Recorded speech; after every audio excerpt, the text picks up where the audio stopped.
This is my video for the Independence Day Action Rifle match held at Camp Savage in Flagstaff, Arizona by Independence Training. I'm using my What Would Stoner Do competition rifle in Stars and Stripes Cerakote by Pro2 Customs.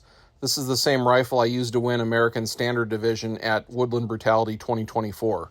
This rifle is equipped with an 18-inch rifle-length adjustable gas system, unrivaled muzzle brake, and a Promethean LP1 red dot from Lead and Steel. This stage has a single moving target downrange. I have to hit it twice using an intermediate cartridge. I start off leading it a bit too much, but then when I start holding just on the edge of the target, that's the hold I need to make the hit. I have to take the killdozer cutout with me from position to position. You could go kneeling or prone on the stage if you wanted to, but for me it's a waste of time. It's easy enough to make these hits standing offhand. And of course, the closer I get to the target, the easier it is to make the hits. One final position coming up here, sometimes you do have to wait for the target to come out from behind the concealment of the tires.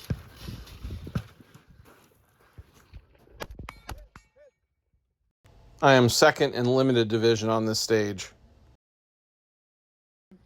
On this stage, the shooter has to hit the color-coordinated target for the barricade they are shooting from. Again, with an intermediate cartridge, I have to hit each target twice. Shooting the appropriate color target was pretty hard to get wrong. The only one that seemed to confuse people was the blue one coming up here, coordinated with that blue barrel that you see my impacts just behind.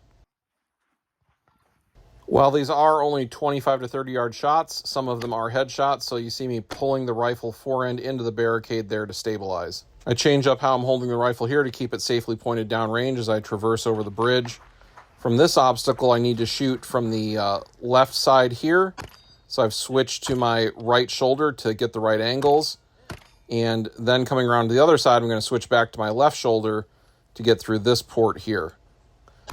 Ambidextrous gun handling gives you a lot more options on stages like this, where if you try to stay on the same shoulder, it can be quite awkward.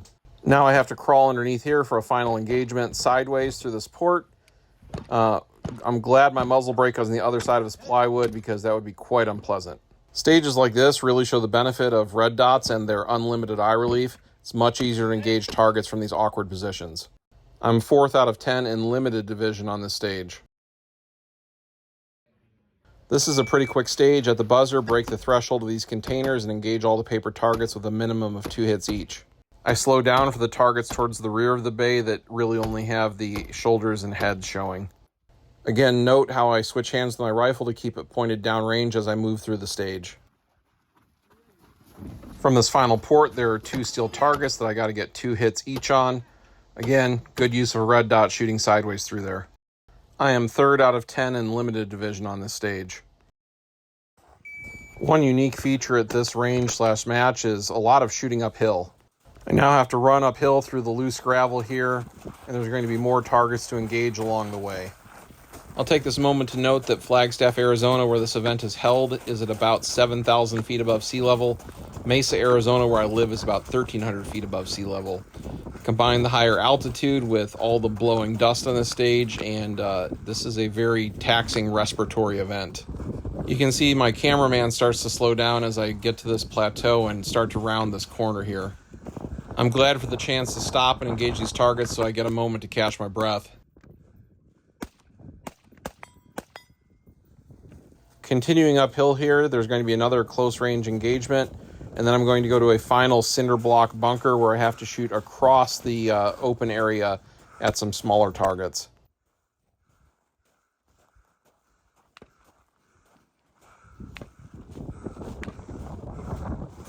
I brace off the side of this opening because going all the way to the bottom would be too low to actually hit the target.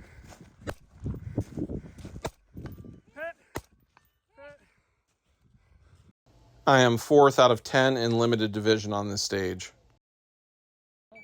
The stage begins by neutralizing 2 paper targets with a revolver that's provided on the stage.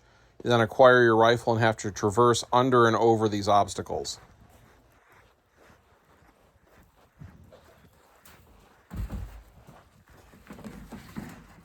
Once past the obstacles, the shooter charges their rifle and engages targets at increasing distances uphill. Seeing the targets against the backdrop in limited division without magnification was the challenge. You can see I'm doing a little hunting for the targets between engagements. Oftentimes the feature that actually sticks out for me to see is the stand and the stick versus the target itself. On this stage, I am 5th out of 10 in limited division. This is a blind stage. We didn't get to look at any part of it until we were on the course shooting. So moving through here, I'm looking low for hidden targets behind these barricades. Do you see the paper targets up ahead of me? Engaging those there. Can keep scanning to make sure there's no gotchas. It's really important on blind stages like this to not just look with your eyes, but to move your head as well to break out of tunnel vision. Also look in depth. The vehicle prop at the back there has a mini-mo target, which means the head and the chest both need to be neutralized. I know there's 2 targets downrange that need to be engaged from this position, but without magnification, they're very difficult to see. In fact, the contrasts in the backdrop that I think initially are the targets are actually not, but once I see where the targets are and make the hit successfully, it's easy to hit them from the second position. Impact. All right, there's another one. It's to the right of that. The RO does coach us a bit for the location of the targets here, because without that, a lot of people would never find them. I've said this many times before on this channel, but magnification is less useful for hitting targets than it is for seeing and identifying targets. Fast reload out of the IC-13 invert bandolier there. Impact. Is that it? One more. Impact. Time. On this stage, I am 3rd out of 10 in limited division. In the end, I'm 2nd out of 10 shooters in limited division and 13th out of 97 shooters overall. Thank you for watching. If you like this kind of action shooting competition analysis, please consider supporting me directly on Patreon. And always remember, the Second Amendment is for everyone.